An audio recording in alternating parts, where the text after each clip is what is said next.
lost in space and time for over 10,000 years, on a mission they were never meant to return from. They have returned from the horrible secrets of space. They are the Comic Shop. Good job, everyone. Oh! I'm so informed. Hello and welcome to the Oswego Comic Shop Does a Podcast with me, Evan Coy, Comic Shop for sale. Oh! Look at that, our names are reversed too. This is off to a great start. I'm Aaron Z. Lee, local suffering artist. And we're here with a very special podcast, and a crying baby. Well, that's a scream of triumph. We're here to celebrate the 30th anniversary of the Comic Shop, and we have a very special panel with us, starting with Arlene. Hello, Arlene.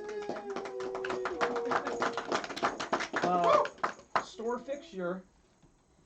Martin Kinney. All right. The name in the middle. And then GJP, 315-207-1000. Order your pizzas right now. We're here with one of the first, if not the first employee of the comic shop. Yep, Larry Miller. Larry Miller. And we also have an audience with us today. Hey! Thank you very much, studio audience. Randy, you're really not on camera. If you want to sit in the other seat, because Bert's not there. Okay, there we go. There we go. Twinkie just got on his lap. It's All great. right. It's great. Boy. We just need him to crawl across the left of all the people in the front row. I think that would be the best result. Oh, what is going on? You just got a serious job. I am, because I have a list of questions. Oh, On the internet. Arlene, Yes, thanks for being here. you're welcome. Oh, the baby's making fart noises now. It's beautiful. I taught her that. Glad to meet the baby. You got to meet the baby, special guest baby in the background. LOL. Arlene, I guess start us with the history of the comic shop. How did it come to be? I understand that this was an antique store. I understand that one of the members of our audience used to buy comics from you before this was a That's comic right. shop. I used to sell antiques here, and we had a big collection of comics that we found in people's attics, and Just random strangers she broke into their homes. I'm just going to ask you to get a little bit closer to that microphone if you okay. can.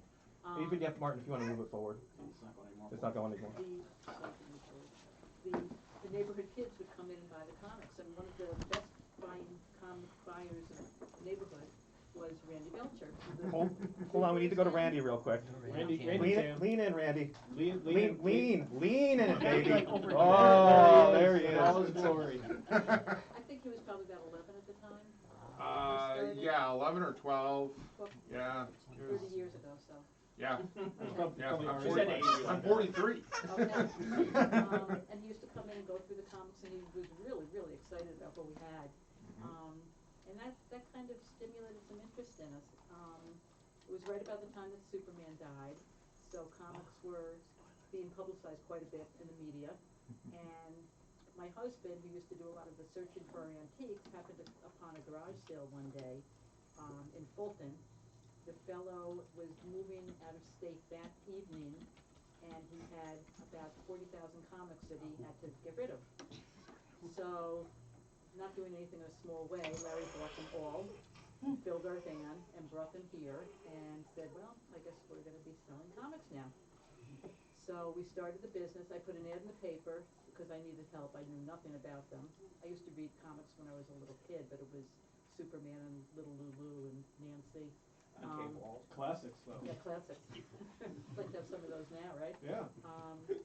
I put an ad in the local paper to see if we could get somebody to help out, sort the collection, and I had about 30 people respond, which just blew my mind that there was that big of an interest in comics around here. Do you think 30 people actually knew what they were talking about, or was it 30 people who were just... No, most of the people didn't know they were interested in comics. They were very interested. So actually, the person who ended up helping us out was Frank Regan, who worked... Martin's a big fan of Frank Regan. We'll see him all the time.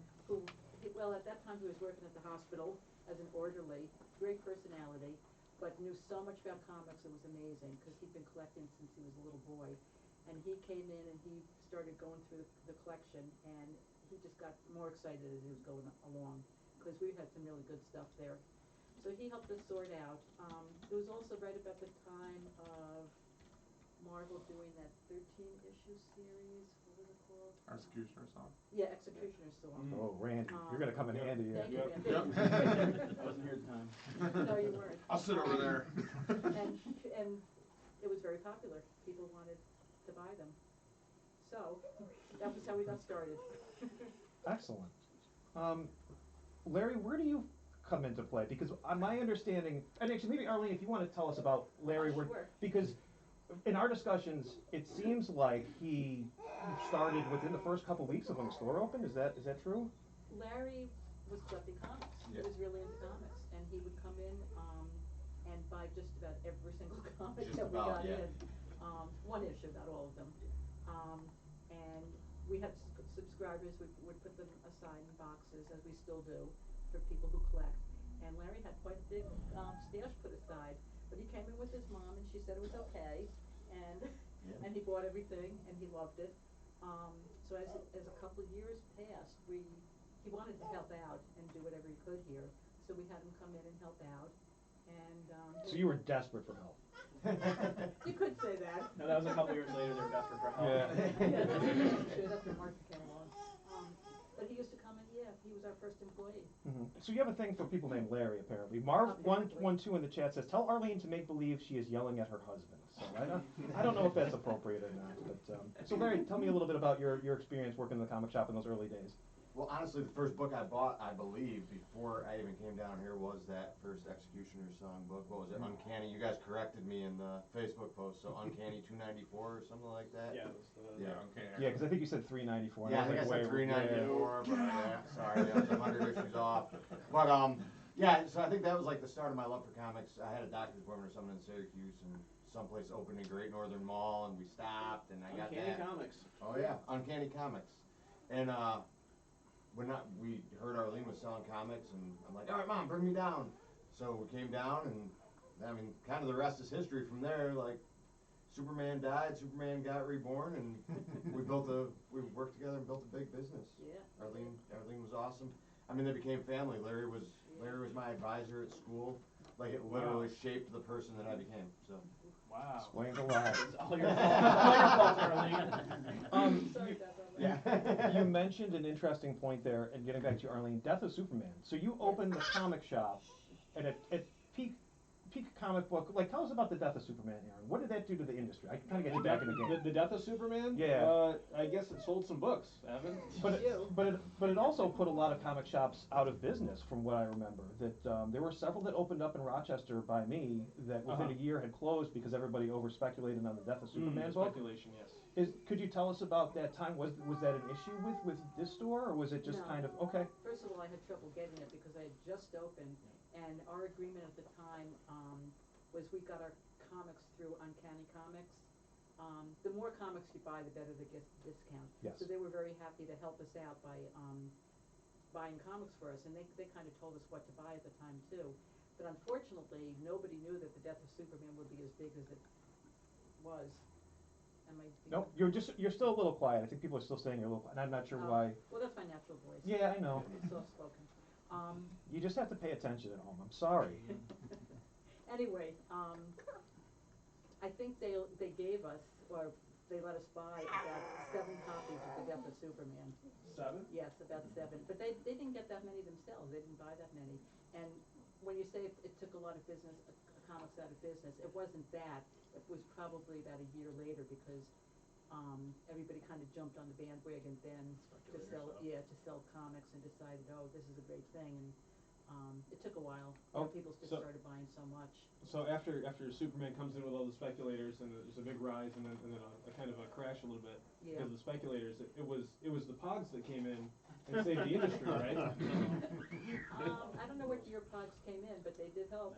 95. I'm gonna say summer of '95. Okay. That sounds right.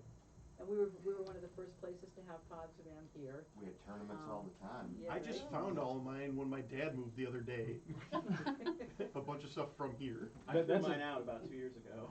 Alex, that's another podcast. We got a Pog night. I have a Pog. I still have a Pog maker, and we'll make some on stream. Yeah, let's do that. Ooh, let's do that. For Larry real. and I were in Florida visiting his parents, and we went to comic shops wherever we went, obviously, and they were selling Pogs down there, and we had never heard of them.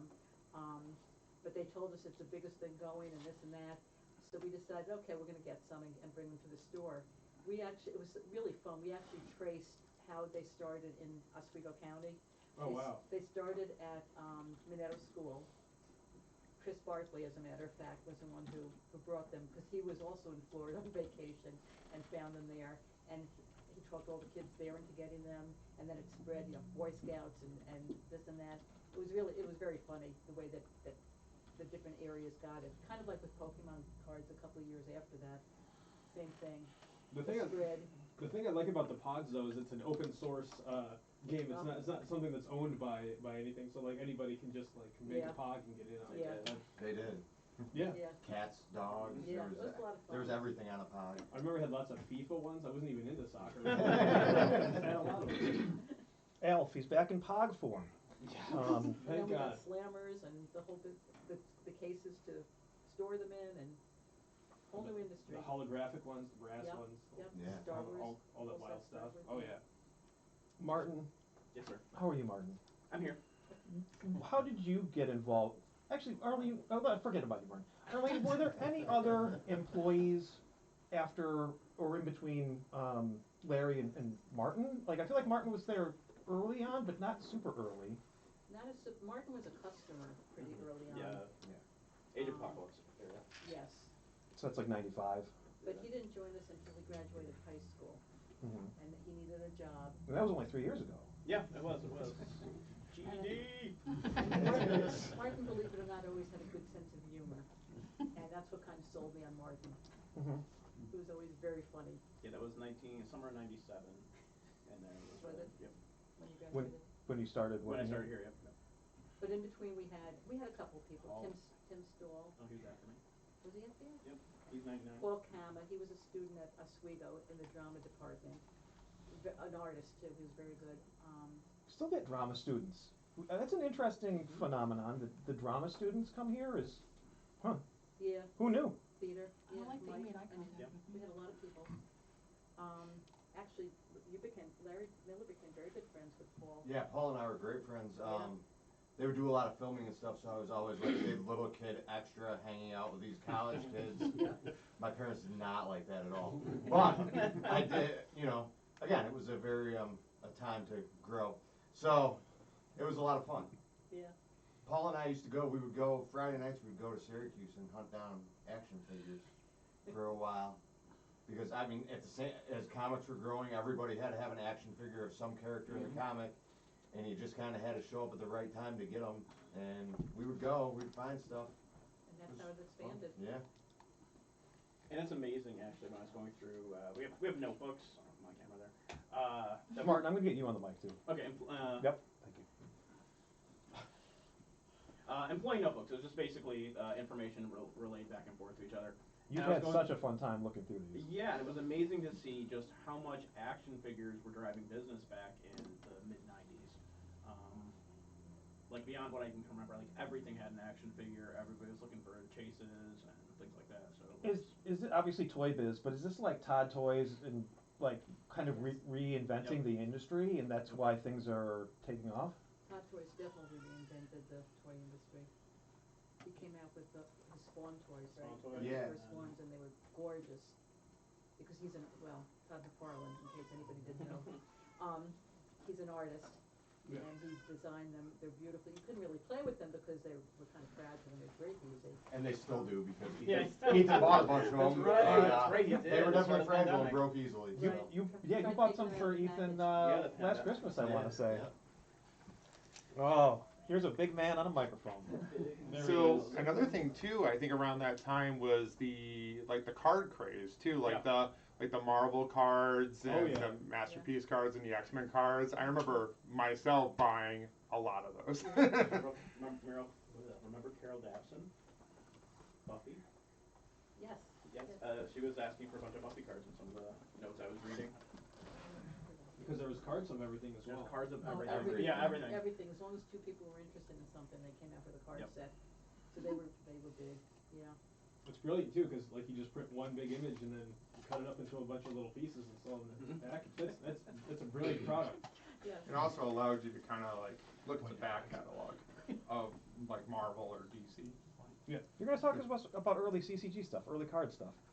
Well, can I mention D&D first? Yeah, sure. Oh, yeah. Because I see David Ellingworth is here, and he's. 12 Cats in a Trench Coat says Randy doesn't need a mic, so. Right. He's got the opposite problem of the Arlene microphone. Well, he could tonight, so. benefit from a mic.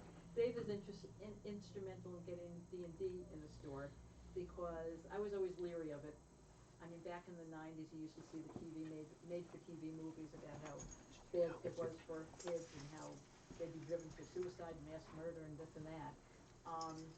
Larry and I were at a convention for Diamond Comics at one point, and we won a prize of a packet of D&D books. More than a packet, it was a big display. A whole bookshelf. The bookshelf is Yes, still here. a bookshelf and probably about 50 books. Wow. But meanwhile, I had been talking to Dave Ellingwood many, many times about D&D and what he thought. And he'd been playing for years and years, and he advised me that it's not bad for you. And I should have known by knowing Dave, maybe I should have thought more about that, but we decided to get that in. And he kind of helped steer me on what to get, what was interesting, what people were playing and this and that. And of course, that's taken off quite a bit and still is. And Yeah, couple the whole quarters. back row is our D&D players. I still have my 3rd edition books I bought here. There you go. All right. And that spawned the Magic market, that spawned the collectible card market. Because Magic was actually originally gonna be a D&D game, but they didn't have the funding for it, so they stopped with the cards.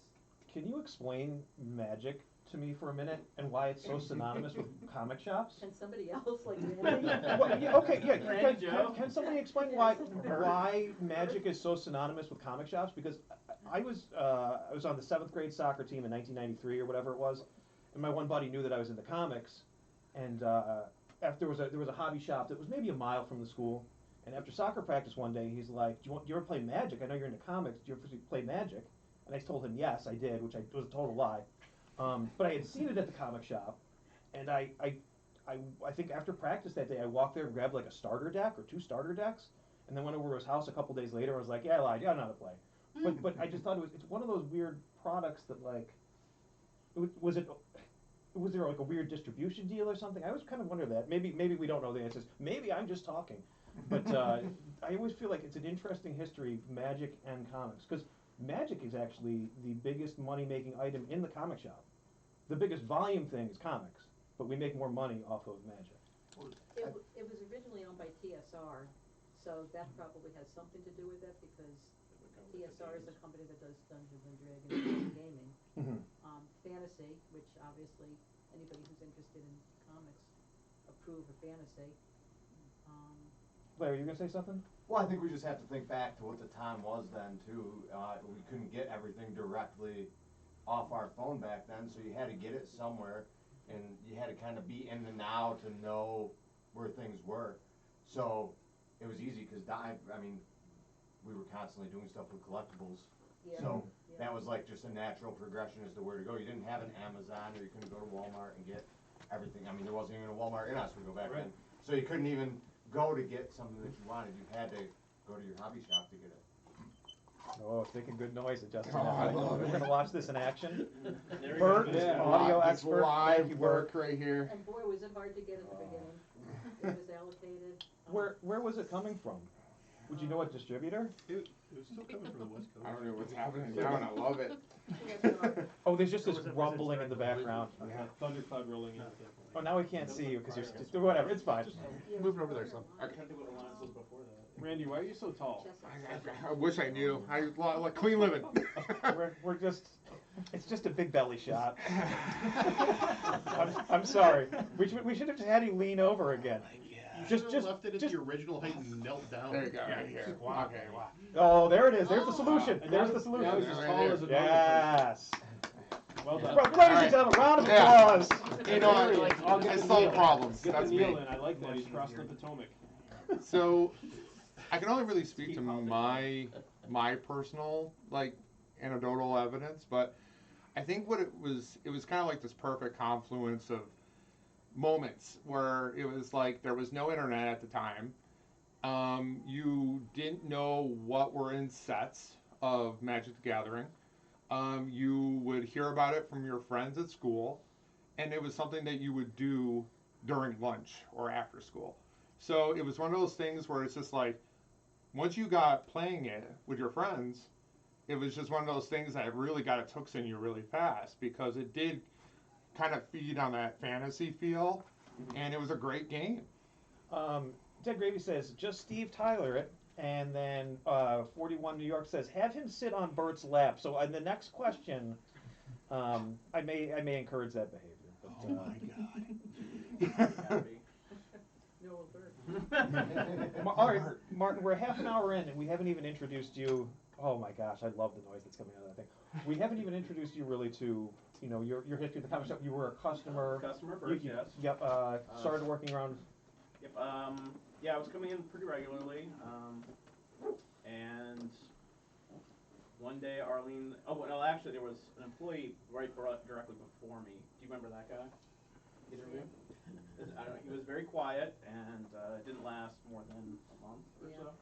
so. So yeah, Arlene said, "Do you want a job?" I said, "Yep, I'll start whenever." And came in. I think it was on a Sunday with Larry, and Randy was one of the original customers Sunday that day. guy? And You were the original Sunday guy? I almost think so. Yes. Oh. I think so. 'Cause, Probably. yeah. OG Yeah. Sunday. Were you open on Sundays, but there just wasn't a dedicated Sunday guy? It was Larry and Arlene. I think were the only two working more or less at that point. So Oh, it was yeah. kind of like they Yeah. needed time off, as you know, is much needed. Would you like to be the Sunday guy for my businesses now? Yeah. Yeah, Larry, you need a Sunday guy. You really do. So Randy was one of the first customers I interacted with. At the end of the day, I was up in the storefront. Larry went with the phone in the bathroom and called Arlene and said I did great with Randy, and said, I could hear you. And that's what started it. And then what?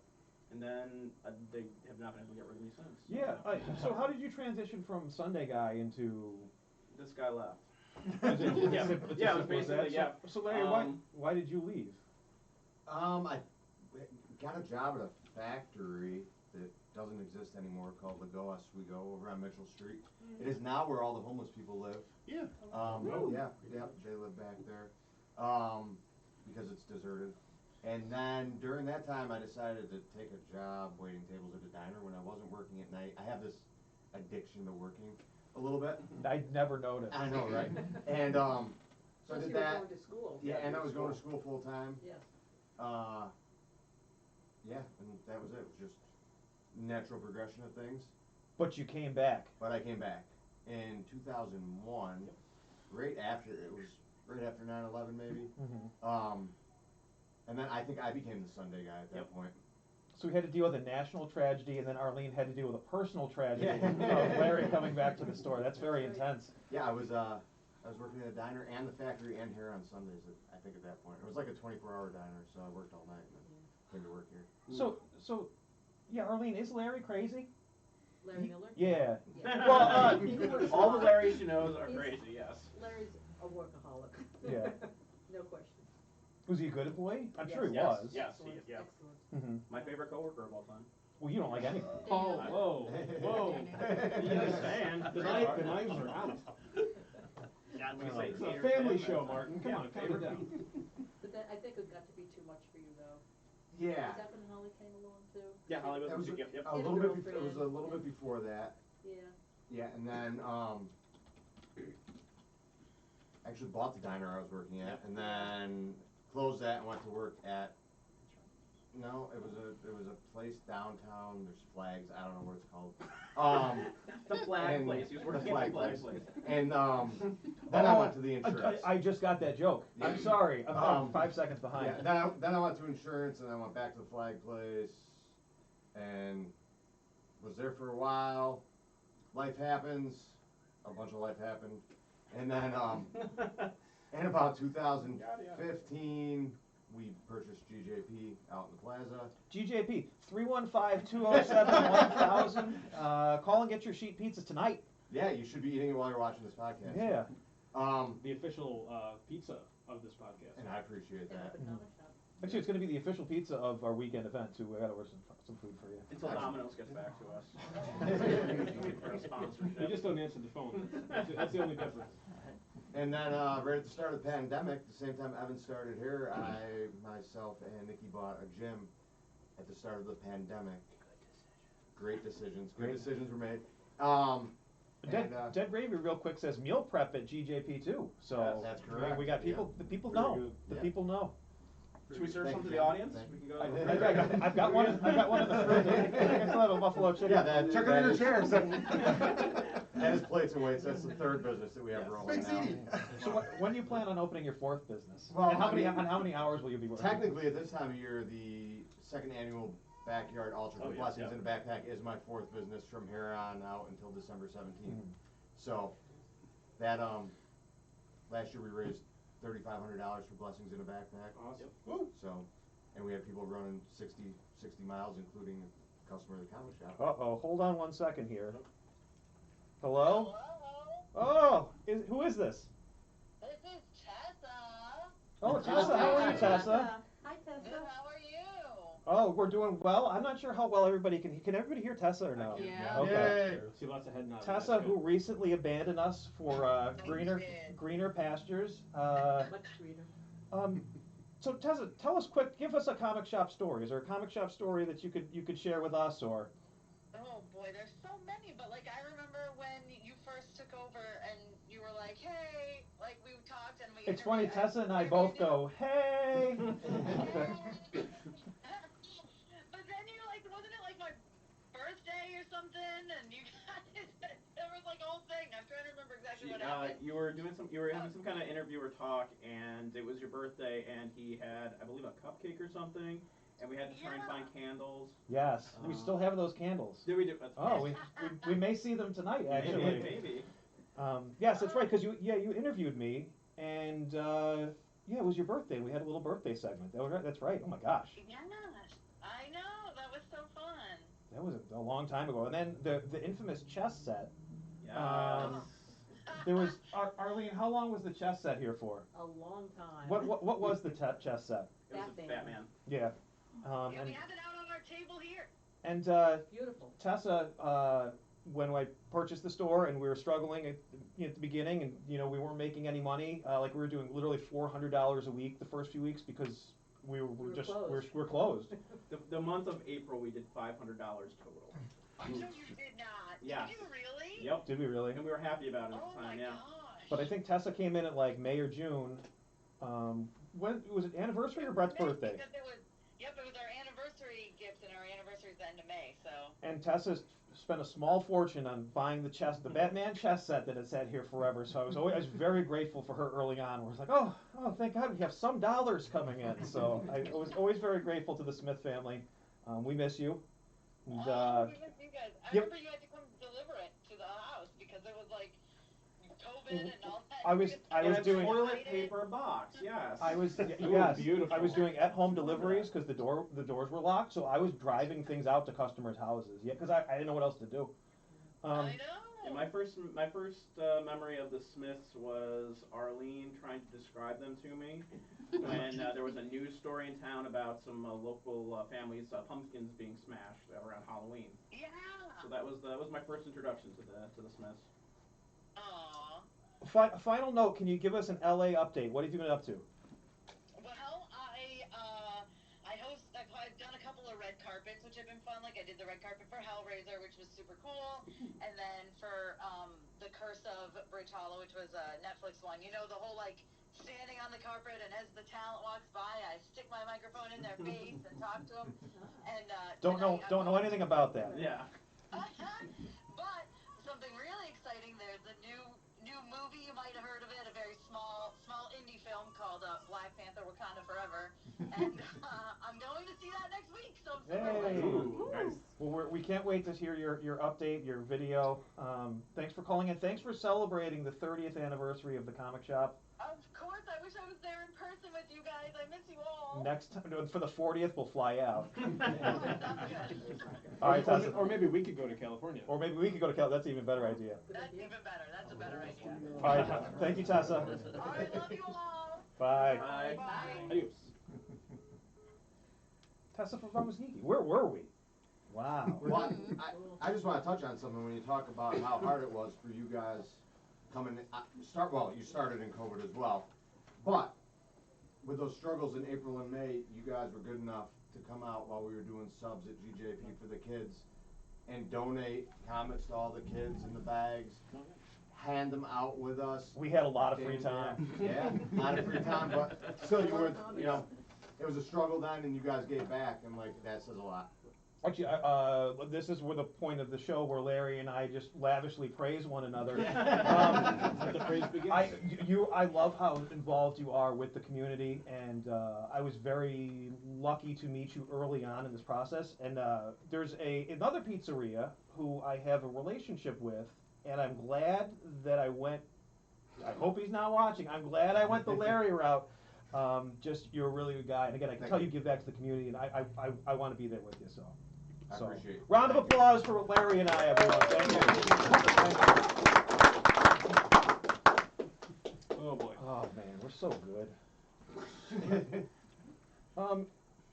Joe's trying to avoid being on microphone, but Arlene, tell us about Joe. Where did Joe come from? Joe. That's a good question. Where did Joe come from? Who? What's Joe that? used to ride his bike down to the shop,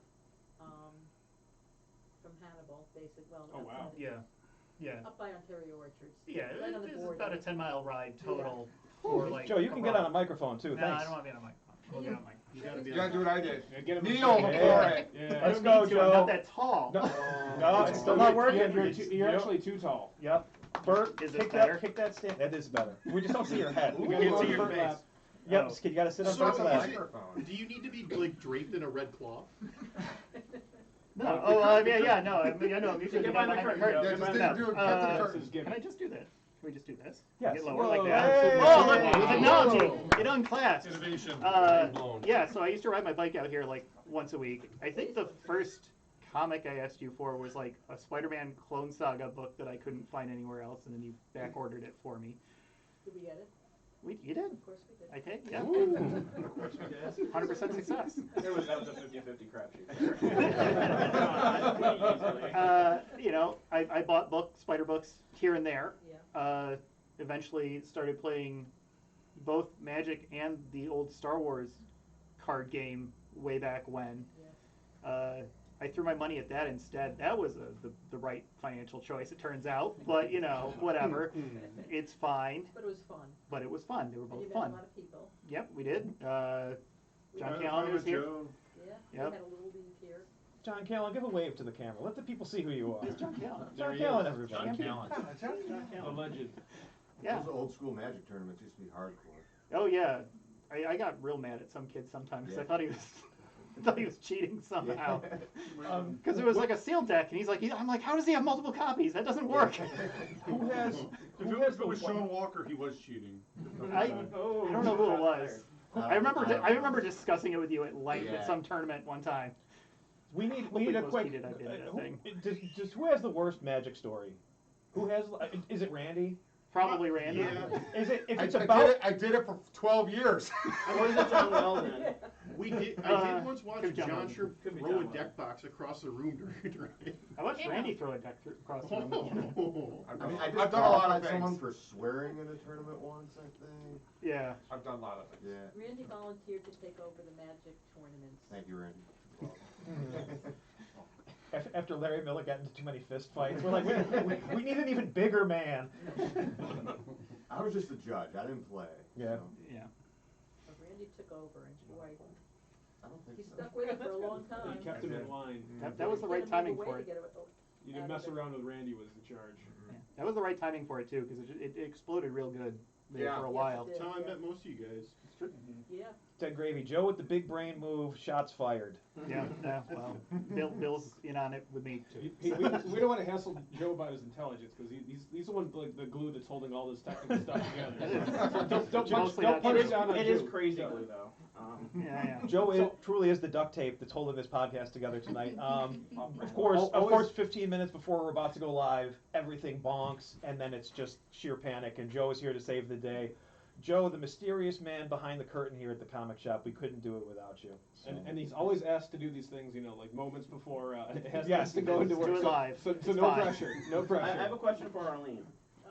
What was it about Joe that made you trust him enough to let him owe you $4 back in the summer of 1998? Why did you think he would actually give you your $4 later? I can't remember. Okay. He did repay it 5 days later. I'm sure he did. I remember Larry Spizman letting me like installment pay like some like collector box of Star Wars back then, like the first anthology, I think. And do you still have the Hulk action figure and Generation X comics that you bought on September 4th, 2000? I would not have bought either of those. I don't know who that is then. That's you. Was it? Yeah. It's recorded, Joe. It's recorded. It's in the book. I actually do not remember ever liking either of those things. You don't remember something from 22 years ago. Joe, if you're being deceitful, we're going to ask you to leave. Yeah.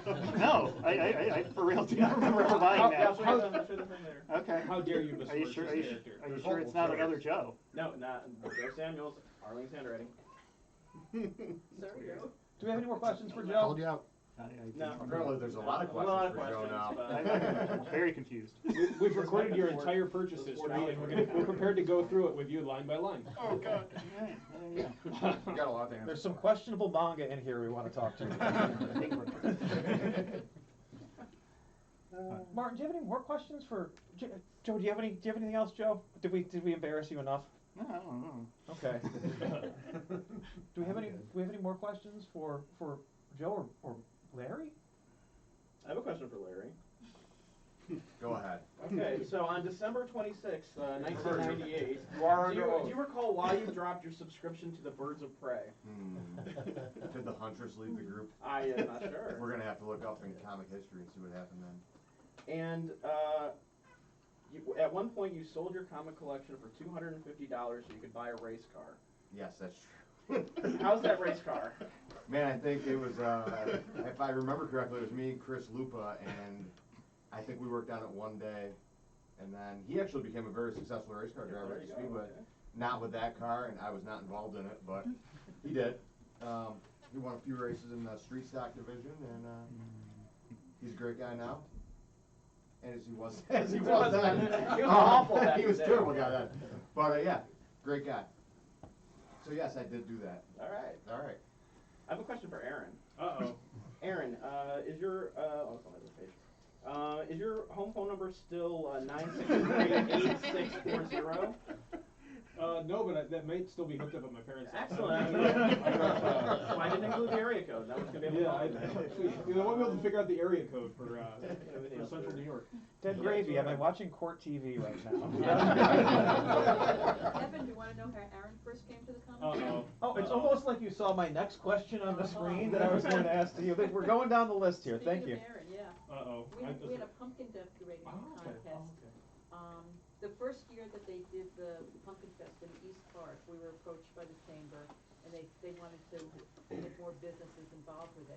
So we decided we would have a pumpkin decorating contest, and we opened it up to everybody at the comic shop. And Aaron had a submission, and Patty Miller had one, and Mike, Patty's Yeah. boyfriend at the time. Your sister, I believe, also. It's likely. Yeah, there were a bunch of them, but anyway, Aaron came in first place. So even back then, we knew. So That there's no other talent in this room. Of course, the pumpkin ended up rotting in the window before the Pumpkin Fest happened. So how old is Aaron? How old are you at this time? Oh, I don't know. I think about 8. That sounds right. Yeah. That sounds right. We were pretty young. I'm glad that because I honestly didn't remember my origin story. I was like, man, there were so many times when I just like hung around in here and like was just looking at stuff forever and ever and ever, and I was just like, oh no, I hope my origin story isn't that embarrassing. But that's That's actually. when you started, yeah. Was it Yeah, his, it's a good his dad or mom was always out in the car beeping? Oh yes. Yes, okay. Oh, yeah. Okay, I'm yeah. Laying on the horn. And so now it's a text from my wife saying like, hey, where Yeah, are you? yeah. I remember your dad though with his leather beret. Oh yeah. He's one of those.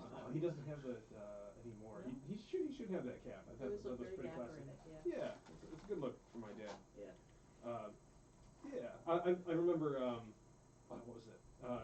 Fred's News, and like, how I got into comics was, there was like Crandall's in Mexico, because I'm from out there, so they would have like 1 or 2 like odd comics mixed in with the magazines, and then I found Fred's News, and then like, we must have been just driving down 104 one time, and I was like, A whole shop for comics? Are you kidding me? And then, we must have eventually come in and then done the pumpkin bus, which is perfect for this time of year because that just happened not too long ago, and we're in we're in the spooky season. Why are Is you that pointing you? at Is me? that a point? There was. Hmm? What? Why are you pointing at me? I'm not. Mm. Oh. There's so much shade happening here. I have a comic shop story that I've never really told. Whoop. JK. You're not gonna take that, Martin? Hello, how's Oh. it going? You're saved. Doing pretty good. I'm honored to be part of the 30th anniversary edition. This is Clem. Doesn't sound like him. Arlene couldn't recognize her voice. It's a voice modulator. I'm hiding in the car. That's Oh, is that what Yeah, it is? they're out to dinner, yes. Hi, Mike. Hey, what's going on? First podcast. Mine. It's your first podcast? It sure is, yep. How does it feel? You're famous now. Oh, yeah. So Michael, let's get a little information about your experience with the comic shop. How did that start out? Do you have like a list of rapid fire questions? Nope, just tell us how you discovered the place and. Sure. So I started in Oswego as an undergrad in the fall of 2000, all the way from Rome, New York, a full hour and a half away, and I had nothing to connect me to Oswego, and I was like, man, I'm gonna leave this place because I don't like this small town. They're about to close their Taco Bell, and I got no reason to leave. Driving to Walmart because I literally had nowhere else to go, and I was like, I can always wander up Walmart, and I saw a sandwich board outside the comic shop that said comics, and I honestly think you still have that sandwich board. It was We yellow. do. Barely, but yes. Yes. And I thought, oh shit, comic book, yes! I could go in this place. And I immediately became a regular and found a reason to stay at Oswego, which I did for the next 5 years as a super senior while working on my degree. Much like Superman. Your degree in what? My degree in sociology, a dual major in something else that I don't talk about, and a minor in creative writing. Well, Larry Miller saw you in something you did for your major back in 2002 in March, and he had wonderful things to say about it. Oh, it was so embarrassing. Oh, which one was it? It was not Yeah, I listed by name remember. in the book, but. It was the poets one, the Beat Poet one. It was some The poetry. what? The Beat Poets, remember? Oh, yes, I do remember that one. I think, Hold it to Arlene. I think so, but you made people, I don't know what's going on right now. Yeah, double What mic. do I I'm talk? just being yelled at. You made people in the audience participate, and somehow you glommed on to poor Larry Miller, and he was only there because I made him come, because I didn't want to go alone. Why did you do that to him? I don't know, but I've been guilty of it ever since. An experience so traumatic, Larry has just blocked it out of Yeah, his mind. You don't remember this? No, I Oh don't my think so. God. Holly came. Oh. Oh, it was awful. Yeah. Okay. I felt so bad. You handled it very well, though. Yes, I think the 5 years I was there, everything was awful except Diary of Anne Frank, I think is the one that was pretty universally well liked. It's hard to criticize Anne Frank. All right, thank you. Anything you want to add to that, or? Oh, of course. I mean, Jesus, Martin stood in my wedding. Arlene did one of the readings at my wedding. I have been a regular and faithful member of the comic shop family since fall of 2000 when I first walked in the door. You know, it's 20 years later. I'm half a continent away down in Louisiana. I still try to get up and visit once a year. I couldn't go this year because I ended up getting the COVID. Didn't want to give it to Martin. Allegedly. He got it anyway. I would have been okay giving it. Yeah. You don't know him that well. So no, the comic shop is still a huge part of my life. I still get comics from Martin on a monthly or once every other month basis. So yeah, Or I'm 6 still months. very much involved. And you kept us in business for the whole time you were in college here. Yeah, there were certainly some times I was spending quite a bit. I think Larry has told me that many times. Yes. Every trade paperback published. Basically, yeah. All right. Well, it's good hearing from you. This was great. All right. I Yeah. can't wait to hear the whole episode. All right. Excellent. Enjoy dinner. All right. Bye, Thanks, Glenn. Bye-bye. before I was interrupted by a gentleman who wants to give me COVID, I was going to tell my comic shop story that I've really never told anybody. I've told this to Martin, and I think we ran it by Arlene to try to verify if the story was correct or not. But in July of 1999, I believe I was headed from Rochester to Boy Scout camp in the Adirondacks with my friend who was driving. I was 17, I didn't have a driver's license. And I'm fairly confident we stopped at the comic shop because I was a comics fan. We saw the sign outside, and I said, "Oh, let's just stop and grab a book." And I think I grabbed like a Preacher trade and an inflatable Darth Maul chair that I brought up to Camp Massawepie with me. And the reason why I'm fairly certain this happened is that I remember going to an Ames then, like a mile down the road, and it was on the other side of the road. And I've tried to confirm I didn't tell Martin this for like a year and a half, because I really was trying to rack my brain, like, have I been here before? Did I come to the comic shop at one point in time? But I'm fairly confident when I was 17 years old, I walked through the comic shop one time, and then oddly enough, 13 years later I bought it. All right, we're gonna have another moment. Aww. Happy birthday to the comic shop. Happy birthday to the comic shop. Happy birthday, dear comic shop. Retreat. Happy birthday to you. Got two more. We're just gonna let the candles burn. Yeah, just we're let them not- go out. we need Jonathan, can you be our? Oh, God. Oh, I was gonna have Jonathan do it. Let Jonathan blow out a candle. No, John, go blow on the cake. All right, fine. We can't blow out candles anymore. No, that died. Comic shop, we live dangerously. Say what you will, Martin extinguished those flames very efficiently. He did. Yeah. I thought he was gonna light that piece of paper on fire. I was kind of Not to hoping. brag, but. I mean, my comic shop story is that this used to be a firehouse, and my father was a firefighter here. Yeah. We remember to crack that door. Yeah, full circle. Yeah. Okay, so you're gonna cut the cake, or? We don't have a knife. I stole a knife from Stewart's. Damn! Where's that knife? You were working at the comic Yeah. shop, yeah, That's cool. yeah, Oh, this is where we start So to much derail. history. yeah, Aaron, having Arlene, visits. yes. do you remember? Oh. Do you remember? Do you remember in the early days of the comic shop where I was helping Frank sort the comics, and we were trying to get more eyes on the shop, and you had asked me to go to the farmer's market with a breadboard sign Yes, I do. for wearing to advertise, not the one that we have in front of the store, but it was like a wearable one. Yeah, remember that? Yep, and I was advertising the comic shop at the farmer's Yes, market. we walked around. Is there any way that we can get, we'll have you come out, drive 5 or 6 hours and just do that every Thursday? Can we just? That's, I don't think you can afford me. My billable rate is much higher than it was. And then we had another kid too who wore it, Matt Rhoda or Chris Rhoda. He wore it a few times. We used to pay them, $10 a night or something like that. And there was another store that opened up, Was it Wintergate? Gaming.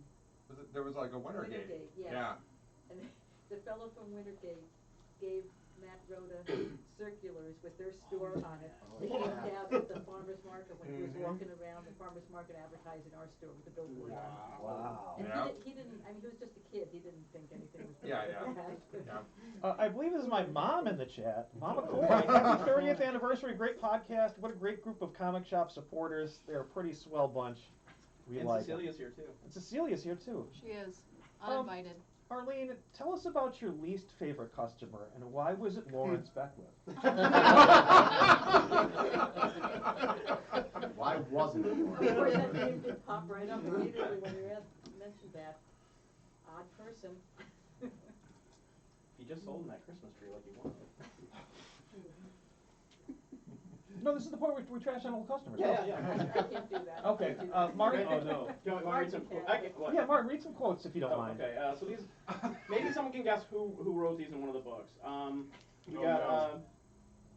This one kid has a haircut that looks like it was given to him by a drunk chimpanzee with muscular dystrophy. Oh my. Who wrote that I'm horrible? right there. No, it was actually. He's cutting the cake. No, it was actually someone who stole from us. Oh my. But yeah, that was me. Yeah, that definitely sounds like something you would write. I personally wish Suzanne Summers was killed about 15 years ago. Who said Who this said book? that? That also sounds like something you would say. Yeah. That was Arlene. Wow. Yes. This is getting a little spicy I'm a here. little annoyed there. Is this the roast part of the show? I know, yeah. No, this is not the original. Oh. My butt hurts. Oh, that could be anybody. Yeah. That was Tim Stahl. Oh. Sunday guy in 1999. Tim Stahl is supposed to be here tonight. Thanks, Tim Stahl. He's doing budget stuff. Yeah, he's doing real work. Thanks for governing. I hate the fact that every time I go to get a root beer barrel, porn falls along with it.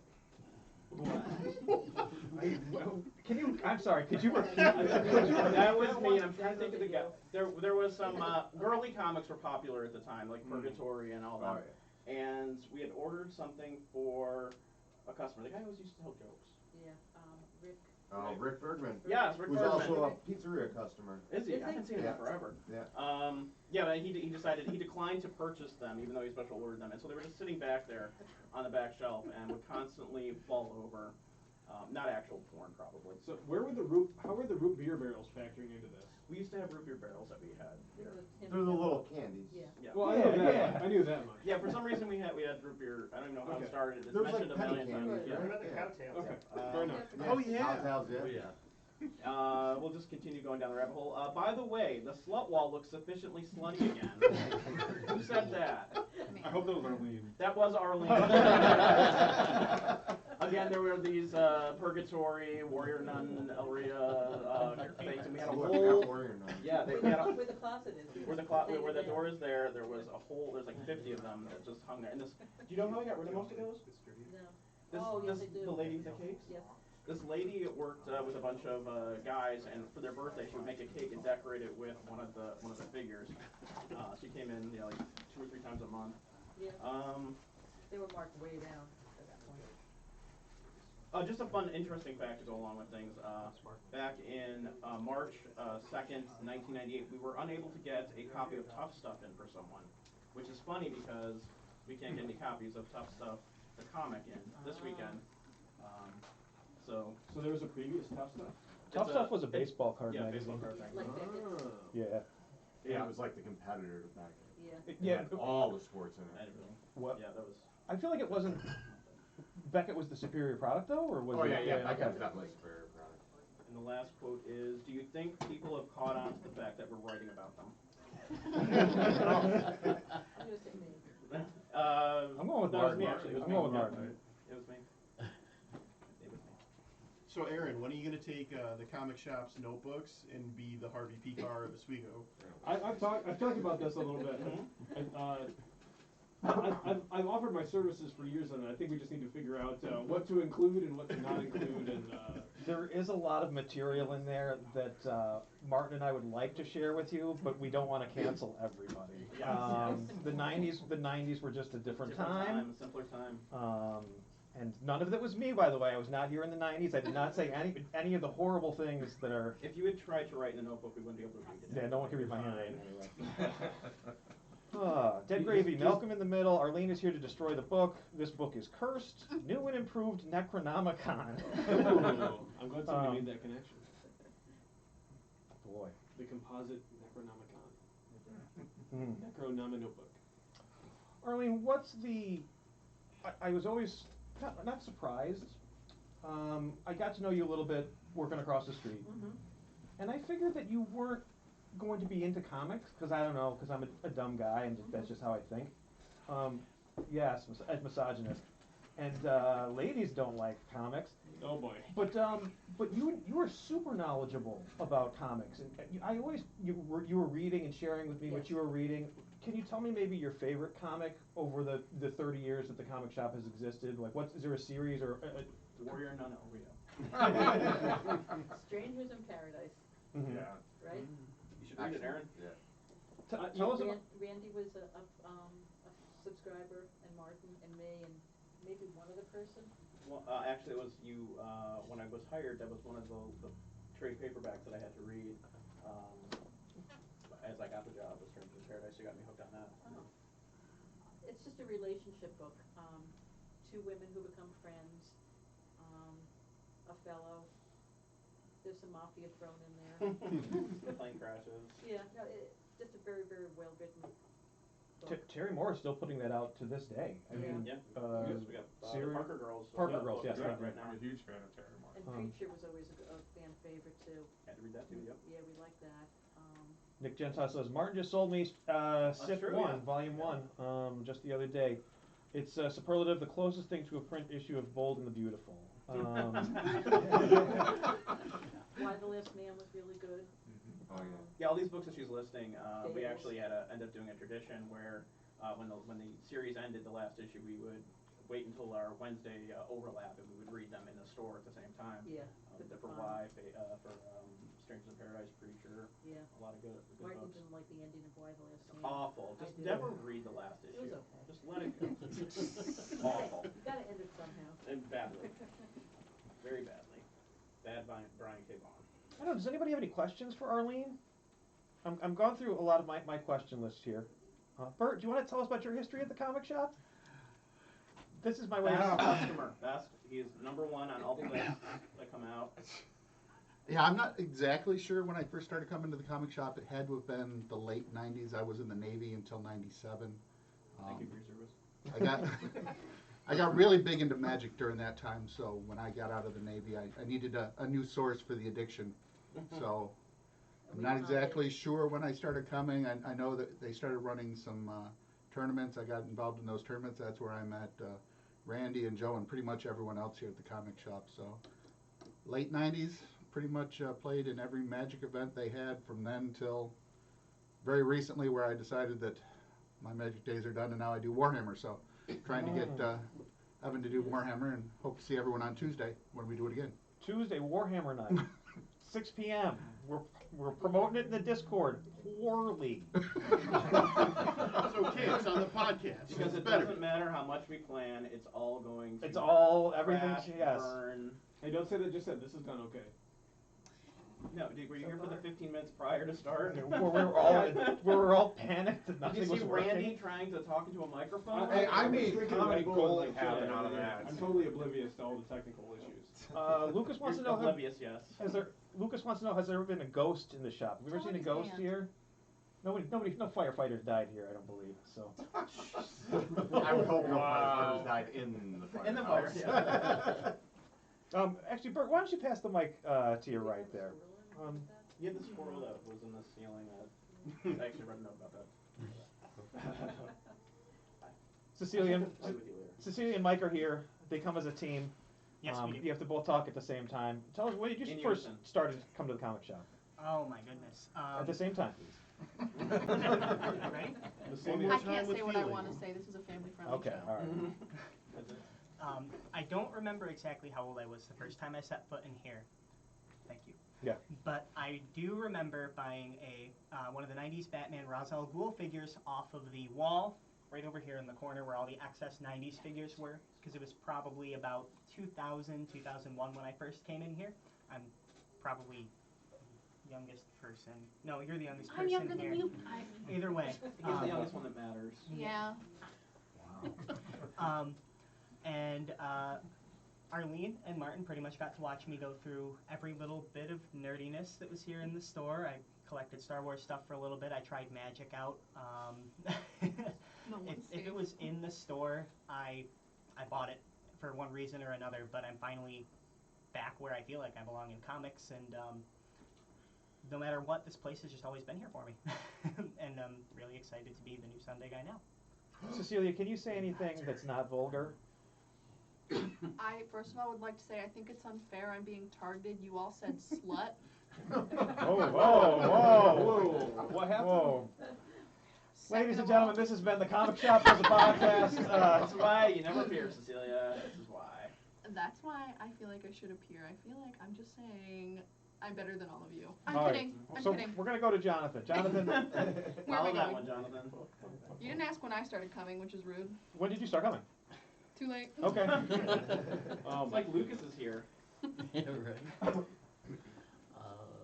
Yes. What's your comic shop story, sir? Give me your comic shop story. Give me your 30-second comic When shop you were a origin little story. Twinkie. A little Twinkie Oh my coming through the goodness. door. I remember Pokemon. Pokemon, Magic the Gathering. My dad and my brothers played, and I had to play. Batman. A lot of Batman comics. A lot of, and now I'm writing books. Oh, your book's right here. Mhm. Randy, grab the book. Have them sign it for you ahead of time. It's jammed in there really tight. It's in there, yeah. It's jammed in there really. The comic shop. My Pocket of Fears. 112 East Bridge Street. The comic shop. Like being in a cult. Just wait. Casey's pouring the Kool-Aid right now. Oh boy, Flavor Aid. Where do you want to go next? Flavor Aid. Just tell me about your book. Tell me what's coming up with your new book. We'll have you back on the podcast soon to talk about your new book. But yeah, I'm looking forward to Saturday. I'll be down here signing books. Yeah. My Pocket of Fears is poetry and short stories surrounding mental health, all that kind of fun stuff. And I'm working on the second one right now. Hopefully get it out by the end of the year. Will it be out before Wesley #9 comes That's out? the race. That's the race. I think place your That's pizza now. party for whoever without cheese. Yeah. I have a request in the chat for John Callan to just stand up. Could you just stand up? Is it Leanne? Yeah. No. No, it's the on my way. Say John Callan, everybody. You did it, everybody, you did it! That felt appropriate. Nick Gentile wanted to see John Yeah, Callan. I'm sure this is either Nick or Bill. We're just gonna cater to all of Nick Gentile's requests now. Yes. Arlene has I something think to we say. should mention how John Callan was always afraid of my husband Larry. Oh, can we pass the mic to John Callan? I don't want to skip Randy, but Just skip Randy. well, I feel like Randy will refuse to be skipped. No, we can't skip Randy. I'll take your mic. So this is an interesting. Again, you're hidden right behind Jonathan. Could you please stand for this segment? Yeah, no problem. Can you tell us why you were afraid of the other Larry? I don't know what. Scary Larry? Talking Yeah, about. there's a reason. Scary I Larry. don't remember being afraid of Larry. Really? You always commented about that you were afraid of Really? him. Yeah. I don't know. I really Now don't you're good remember. buddies. Yeah, now you're good buddies. I like. Well, we both worked at the same employer for a while before he just skipped town. Quit. And he's always a good guy to talk to. I'm sure Larry Miller has learned a lot from him. Like he's always a really good person to talk to about everything, not just finance. But yeah, no, I mean probably when I was a kid. Well, he wasn't around a lot. The thing too is like you and Martin were like. And Larry a little bit. I met Larry early on. Like you guys were like the face of the comic shop, and Larry wasn't here that often, you know. So. Well, he was in the back peeling stickers off of toys he bought at Walmart. Oh yes. So we got a yard sale, yeah. So. Actually, Arlene, can you explain that one real quick? The Larry would go around and buy up like bulk toys from like. Not bulk, but very often you can buy action figures, cards, a lot of things cheaper from box stores than you can from your distributor. As you well know. Yes, I'm sure you've learned that. So we would hunt them out, and that was always fun. I mean, it's always I remember fun to Star hunt. Wars. Star Wars, everything. Wrestlers. Yeah, wrestlers were big. But there was a lot of like chase figures and more popular figures that you just couldn't get enough of in a case, and so he would just hop from store to store. Now, when you say chase, you're talking about the Paw Patrol character, right? Exactly. Just wanted to clarify that. Jonathan, we're gonna go back to, or John, we're gonna go back to you. There's Jonathan and John. Would you like to offer Larry an apology for how you treated him? Yeah, I'm sorry, Larry, if I treated you wrong. It's just that's the only way I knew how to express myself at the time. Was your fear? Yeah, it was through fear. If you met my parents, you would know. And You were very young. I still remember actually. I gotta say one of my favorite early comic shop stories was my dad and I. So I started coming here when Death of Superman happened. That's when I got into comics. My dad had seen probably a news story about it, you know, and you guys had opened. And I still remember semi-early on coming here, and you guys had the machine that you still have where you sell magic cards. Yeah. And I remember my dad and I walking in, but we walk into Larry being that's yelled scary. at by my friend Mark's father because Bill Wallace had put some money in the machine and no cards came out. And I'm watching Larry lie through his teeth to my friend's father, saying that the comic shop didn't own that machine. And there was nothing there to help him. But I remember going to the back, and Bill's back there. I'm like, Bill, what's going on? He's like, oh, I put some money in the machine and no cards came out, so Mark's dad's yelling at Larry right now because he wants a refund for me. A quarter? Yeah, they had 1 or 2, might have been 2 quarters. Bill can verify in the chat. But yeah, so that was one of my early memories of the shop. Dead gravy. Now it's Dr. Phil. No, It's only a matter of wait till I time. get some Maury. Oh boy. So. I did not care. All right, Randy. I guess we try to avoid. And I'm going to ask Randy if you want to move over, and you can cover up John Callan again, just so we can see. Nobody We're wants kind of to see hanging that. off. There he is. There's a request in the chat. What I just showed up for Randy could be any crazy person, but Twisted Stitcher. I'm imagining it is someone crazy if they wanted to see me. Hi, Lori. So I've told a couple stories so far, but I think I want to take a little bit of my time just to say that I think we all can honestly say that Arlene, by having the comic shop, has probably changed our lives for the better. And I for one would not know half of the people here if it wasn't for her. So I just wanted to say thank you. You changed the trajectory of my life in a lot of ways. So, Martin, if you could just zoom the camera in on Arlene right now, I'd appreciate it. just push it in. Yeah. Yeah. So yeah, just from the bottom of my heart, I just want to say that you put a lot of work and a lot of effort into this place, and it became a second home for me. A home that like I've moved multiple times, and this is the place I can always come back to. So I just wanted to say that. I want to say thank you. We're changing the And locks really- tonight.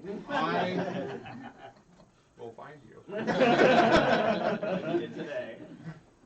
So just Oh, I guess we're just gonna keep going around the horn, Dave. Yeah, Dave, You're, it's your turn. which we talked a little bit about. No. I think role playing and things like that. Roll some dice, dork. Break them out. Shadow of a Teddy You know Bear. you got them in your pocket. Shadow of a Teddy Bear says that card machine is so I have great. a So many story good to tell times you with that after the machine. podcast. Comic shop was the best going there year after year. It's amazing that thing is still. It's amazing that thing is still going. Yeah. I've filtered so many cards to that thing. Yeah. Raise your hand if you have. I mean, that's. All right, Dave. Tell us You tell have us a lot about of my what cards. were your first interactions here? Well, I think the first time I ever came here was probably around '93 with my friend Chet, who's no longer with us, who was a very good friend of mine and was here. I don't have any specific memories of that time. We'd come here to check out comics and stuff, and I did start coming over here for RPGs, and I'd like to say that there was a wall by the RPG stuff that actually had, people could post that they had games there at one point. And I met some of the best friends I've ever met in my life through that. I'm still friends with several of them, including Doyle and Courtney and Steve McSweeney, and all those guys I met through some games that I found out about on that wall. And I was still in college at the time. Didn't even know about the Storytellers Group, or I think they call it now, Storytellers Guild or something. It was the gaming club back then. And that's where I met several of those guys. Didn't even know that it existed. I can tell you that one specific memory I have was ordering, I believe it's second edition Shadowrun stuff. And that was actually during the time when O.J. Simpson trial was going on. So I've been here a little while. Yeah, Judge Lanzito talked about that, right? I remember that. I remember that. He was waiting on that Shadowrun book to come out. Are we moving on? Let's go to. We're gonna go to. Yo, we're gonna go to Casey Woods. Hi. This is so awkward. I love it. Am I too tall? Am I not No, tall? you're perfect. You're in the back row, so you're perfectly tall. Originally, I was from Denver, Colorado. Moved back here when I was 6, and I remember being like real nervous because all my friends were gone, and I was in a new city, and I was young, and I lived on the same block as the comic shop. Actually, my backyard touches the fence. And so this was the first place I was ever allowed to go by myself. I used to come Casey, in. hold that microphone right up I there. used to come in with my my rolled up coins, and I bought Pogs and then Pokemon cards, and then for a while comic books and Magic Worst cards. Pokemon player in the history of the comic shop. Yeah, Casey Woods. yeah, absolute bottom tier. Always. But I still showed up. You did. You were faithful. And then when I found out that I had a daughter on the way, Arlene surprised me with a hand knitted blanket that she still sleeps with every night. And when Evan took over, I brought Addie in to shoot a news piece where I basically told the same story, and we had some close-ups on a cute little 5-year-old at the time. Mark, was this the ABC News piece that never aired? This was the thanks for nothing, Adrian from Channel 9 News. The Indians won out. So we come in to shoot this fluff piece about the comic shop changing hands, and you've got this nice legacy story where I can now bring my daughter because it's not closing, and thank you, Evan. And then that night, You're welcome, we got Casey. home, and we turned on the news, and it's breaking COVID-19 outbreak. And they scrubbed the whole piece, but I still mean most of what I said in that. And I'm so glad you guys are here, so I'm going to give it to Alex. I'm a semi-regular guest on this podcast. I know. You may or may not know me. You may remember him from such podcasts as one of my first memories of the comic shop being my first comic that I bought here, which apparently was in 1997, being Wetworks, which means that at about, 12 or 13 years old, I was buying Image comics. They were definitely a punch above where I was really at. Great comic, though. We flipped through it a couple, what was it? Month ago, maybe? Yeah, about a month ago. And then off and on, I'd come in to buy Pokemon cards or Magic or like once in a blue moon a comic, and then I became a regular in probably the early 2000s, and that's when I met Randy and these guys when they were just starting to like really take off with the second wave of Magic when it was really jumping on. And my fond memory of that was screwing up a draft so bad that they had to restart it because it was Shards of Alara block, and I opened a Conflux pack first, and somebody realized about 5 passes in. So, that was a great time. And then I became good friends with them because I wasn't an idiot. But it took a while. But, Arlene has facilitated so many things for all of us, and it's been a great time. And I was very sad to find out that, you were planning on closing, and then to have Evan kind of swoop in and, No, she turned him. Continue the legacy. Here we are, and it's the 30th anniversary, and we're still going. Your timing for getting out of this was amazing. So, round of applause for Arlene for selling the business 3 days before COVID. Even before that, she left the month that Diamond changed how they did things. And then it's only been downhill from there. Yeah. Yeah, Diamond, Penguin, all the weird DC stuff. Splintering. Heroes World 2 almost happening. But I think we need to give Evan a hand for taking over and continuing Do you want to legacy open of up the comic juice shop that's in there and start pouring and some improving juices? it. We can do a toast or something. Because he has. One of the good things with Evan is the fact that he cares I'm about sorry, community as well. I missed that. Could you say that again? I was talking to No, I Joe. can't. Okay, all right. Said you're a crap face. It hurt. So if we're going to get real sentimental here, We have to. I have something that was commissioned by Aaron Z. Lee back in April of 2020 that we'd like to give to you tonight. Oh. It was going to be for one of our wonderful events that we were going to do, except COVID destroyed those. But yeah, this is Arlene's retirement. This is Arlene. I'm going to switch the camera here and I'm going to stand Still up. contraptually. Yes, you can do it. This is Arlene's retirement. Aaron, talk to us. So this is our Aaron, you had to vamp. Our thing we've commissioned. Vamp. What am I vamping? Quick, show something on the document cam. Oh, our document cam shut down. Okay. Is that? Can you switch over to the fourth one? The fourth one. You're putting me on the spot here. Oh, jeez. He flips pages. He doesn't push buttons. I don't push buttons. I flip pages. There it is. So that's our Aaron Z. Lee commissioned piece of art for Arlene to say thank you for 30 years of the comic shop. So keep clapping. Keep clapping.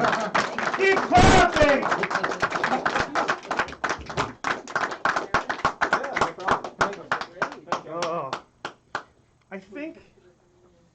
Oh, we're back to this one now? Oh, boy. That was wild. This is really nice. Yeah, it would have been nice 2 years ago, your official retirement party. Are we to the Yeah. part where everybody plugs whatever they need to plug so that we can wind down? No, we're actually, this is the part where we eat cake. Joe's gonna pour you some we're gonna sparkling eat it. cider, and then we're gonna eat cake. Casey, if you wanna hand out some cake? Yeah, Can you do just that? Bert, you want to have Live. mouth sounds on Bert, this. Bert, if you wanna take the mic from him. Comic Shop does a podcast. Everyone eats cake. Everyone eats cake. Again, thank you so much for being here tonight. Thank you for everybody who joined us in the chat. I think we're gonna eat cake. Russell's still here? Marv 112. Who is the fat bald guy in picture? I guess that was me. Oh. Larry. In the Oh, yeah. Oh, thank you for cake. Thank you. Oh, we've got some cake. I see you have nice in there. Yes. Smart move. Larry By Miller. request. Yeah. Larry Miller, any I did final some research words? before I did it. Well, it's funny when I look around the room because these are a lot of people that I served here at the comic shop when they were kids, and now they are customers of mine in my current business. So that's always interesting to see that 6 degrees of separation from the comic shop to GJP. That's GJP 315-207-1000. Open for 37 more minutes. Get your pizzas in right now. Those ovens are still Slam hot. them with orders right now. Those ovens are still hot. Everybody I get love it. Yep. Okay. Martin, do you have any final words you'd like to leave us with? It is amazing, the sense of community that we do have here. People willing to drive 5 hours to just sit here and say nice things about us. Oh, yeah. Lots of punches and guns. Part of things, to touch on what Larry was saying, it's amazing also that these people are all now grown adults and their kids are becoming grown adults. And that's just, it's amazing, like the Nickerson family. It's always fun to see the boys grow 5 more feet each in between each visit, and just yeah, it's a good, it's good. It's family. It's what the store's about. Evans continued that, and it's just a great place for people to come and be themselves. That was always a fun part when the kids used to come in when they were little or now bringing their kids in. I love that. It is great. Larry, you gonna say something? Well, yeah, I just want, still when I bring Ethan in, he's always amazed at all the stuff, and he always finds something different to look at. One time he found the back of a Funko Pop and was blown away what was on there, and let us know very loudly what he felt about that. Wait, what? He looked at the back of one of the He-Man Funko Pops and he goes, hadn't- "What the?" He didn't stop. He kept going. But since this is a family-friendly podcast, I'll edit that out. So yeah, so it's just funny to see that. He fell in love with the Spawn toys. He fell in love with all this stuff. So. Do you want to get Teresa's comments on the comic shop? No. She's an off-camera personality. Oh, She only appears in the chat. We had That's a great. discussion. All of you. Thank you. Arlene, do you have any final words for us? Thank you very much. This is awesome. I didn't expect this beautiful picture and It was all Aaron. Randy driving 5 hours and all these wonderful people. Yeah, thanks for being. Randy, still not on camera. Lean into Jonathan real quick. Just embrace Jonathan. Yes. Just don't get the buttercream on him. So we're gonna do a quick toast to the comic shop, and we're gonna say 30 more years. Let's go. Let's go. 30 more years. Aaron, you want to take us home? You've been listening to The Comic Shop Does a Podcast with me, Evan Coy, who's selling The Comic Shop for $50K or best offer. And I'm Aaron Z. Lee, long-suffering local artist. Have a great night, everybody.